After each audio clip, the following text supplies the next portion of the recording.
नमस्कार, मी डॉक्टर करुणा. आजचा आपला विषय जरी साधा वाटला तरी तो फार गंभीर्याने घेण्यासारखा आहे.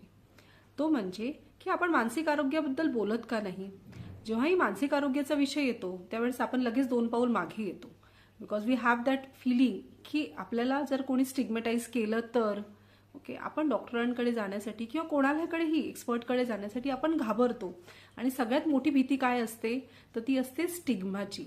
म्हणजे लोक माझ्याबद्दल काय विचार करतील, मला वाळीत टाकतील का, मी सायकॅट्रिक डॉक्टरकडे चाललोय म्हणजे मला काही वेळ लागलाय का, हे काही विचार असतात. त्यामुळे आपण डॉक्टरांना अप्रोच करत नाही आणि काही सिम्पटम्स असतात, त्या सिम्पटम्सनी आपण सफर करत जातो. लक्षात घ्या, आपण 2016 मध्ये जगतोय. We are in the era of it's okay to be not okay, इतके हॅशटॅग चालतात.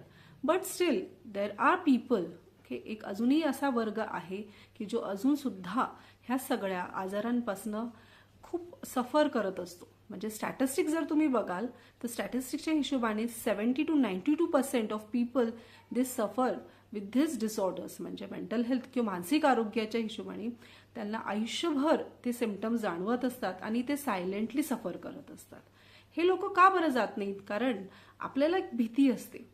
कुठलाही त्रास जाणवायला लागला, अतिचिंता वाटायला लागली, कधी कधी अनएक्सपेक्टेड वेट लॉस झालं किंवा जे काही अंगदुखी असेल किंवा डोकं दुखणं असेल, ज्याला आम्ही सायकोसोमॅटिक सिम्पटम्स म्हणतो, दॅट इज अनएक्सपेक्टेड सिम्पटम्स असतील, ज्याचं काही हे नसेल, असे काही सिम्पटम्स असले, खूप काळजी वाटते किंवा उदासीनता खूप वाटायला लागली, सगळं काही व्यवस्थित चालू आहे पण तरी सुद्धा आपल्याला तो आनंद वाटत नाही आहे, एक थोडासा अलिप्तपणा वाटतो, कोणामध्ये मिक्स व्हायला वाटत नाही, थोडीशी काळजी जास्त असते, काळजी असली की छातीत छोट्या छोट्या गोष्टींमध्ये धडधड व्हायला लागते, त्याचबरोबर चिडचिड प्रमाणापेक्षा जास्त आहे. जे नॉर्मल रुटीन असते ते रुटीन सुद्धा मला करता येत नाहीये किंवा ते रुटीन करताना मला फार जास्त त्रास होतो आणि लगेच मला कंटाळवाणी वाटतं, कुठल्या गोष्टीत रस वाटत नाही, हे असे काही सिम्पटम्स असतील किंवा झोपेशी रिलेटेड सिम्पटम्स असतील, झोप नीट येत नाही किंवा झोप लागली तर सारखं सारखं उठते मी, असे सिम्पटम्स बरेच वेळा आम्ही बघतो की पेशंट्स आयुष्यभर सफर करतात पण ते डॉक्टरांना अप्रोच करत नाही. कारण आपल्याला भीती असते. सायकॅट्रिक डॉक्टरकडे गेलं की तो मला डायग्नोज करणार, आयुष्यभर औषधं घ्यावी लागतील, लोक मला काय म्हणतील, लोक नावं ठेवतील, हा जो स्टिग्मा असतो.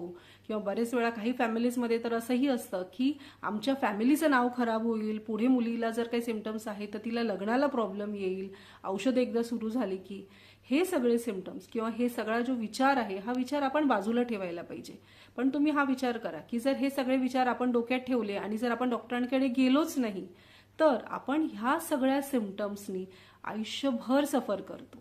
म्हणजे जे आपलं दैनंदिन जे कामं असतील किंवा आपलं वर्क रिलेटेड असेल, घरची कामं असतील किंवा एक आयुष्य आपलं जे सुखकर असायला पाहिजे ते आयुष्य सुख नाही होत. तो जो आनंद असतो तो आपण आनंद घेऊ शकत नाही कारण आपल्याला हे सिम्पटम्स कुठेतरी बॅक ऑफ द माइंड सारखे त्रास देत असतात आणि ह्या सिम्पटम्समुळे आपण आयुष्यभर सफर करतो. त्यामुळे जर आपल्याला असे काही सिम्पटम्स वाटले किंवा आपल्याला असं वाटतंय की मला हे सिम्पटम्स जाणवत आहेत, काळजी खूप जास्त वाटते किंवा डिप्रेशनचे पण सिम्पटम्स, लोनलीनेस जो आहे, लोनलीनेस हा फार जास्त प्रमाणात वाढत चाललेला आहे आणि हा लोनलीनेस कशामुळे आपण व्यक्त होत नाहीये. त्यामुळे व्यक्त होणं फार गरजेचं आहे. आपल्याला जर असं वाटत असेल की आपल्याला हे सिम्पटम्स आहेत तर तुम्ही डॉक्टरांना अप्रोच केला. डॉक्टरांना अप्रोच केल्याबरोबर डॉक्टर आधी त्याला डायग्नोज करतील. असं नाहीये की तुम्ही कुठल्याही डॉक्टरांकडे गेलात, सायकॅट्रिक डॉक्टरकडे, आणि ते लगेच तुम्हाला औषधं सुरू करतील आणि एकदा ती औषधं सुरू केली की मला ते आयुष्यभर घ्यावे लागतील, असं नसतं. हे विचार तुम्ही बाजूला ठेवून डॉक्टरांकडे जा, ह्या सगळ्या सिम्पटम्समधनं बाहेर या. आपल्याला एक आयुष्य कसं जगायचे, सुखी जगायचे, आपल्याला आयुष्यातल्या ज्या काही छान छान गोष्टी आहेत, आपल्या कामाशी असतील, आपल्या नातेसंबंधातील असतील, या सगळ्या गोष्टींचं आपल्याला, ह्या सगळ्या नात्यांचं आपल्याला एक सुख भोगायचं आहे आणि हे सुख भोगण्यासाठीच आपण आलेलो आहोत. त्यामुळे आपण ह्या सगळ्यासाठी आपण आधी आपल्या सिम्पटम्समधनं बाहेर यायला पाहिजे, आपल्या आजारातनं बाहेर यायला पाहिजे. Okay, I think you find this video helpful. जर तुम्हाला वाटलं की हा व्हिडिओ खरंच हेल्पफुल आहे, कोणाला गरज वाटते की हे सिम्पटम्स किंवा हा व्हिडिओ त्याला पाठवायला पाहिजे, तर त्याला नक्की पाठवा. थँक्यू.